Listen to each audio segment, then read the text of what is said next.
How to enable notifications in Uber Eats. If you have been using the Uber Eats application and wondering on how to enable the notifications on it, don't worry. In this video, I will show you how to do it, so let's get started. First of all, open the Uber Eats application. Just like this. After opening it, you will find something like this on your home screen. Now tap onto the shopping icon card at the top. Just right here, select it. Then tap onto account right here at the bottom. Tap on it. Then scroll down and here you can find communication right here. Select it. Now tap onto post notifications just right here.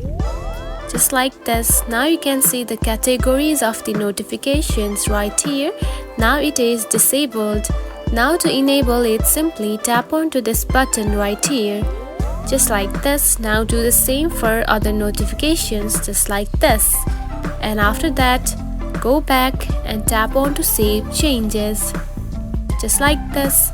And now you can see the notifications are enabled. And that's it.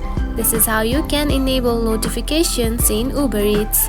If you found this video helpful, don't forget to like and subscribe for more tips. Thanks for watching.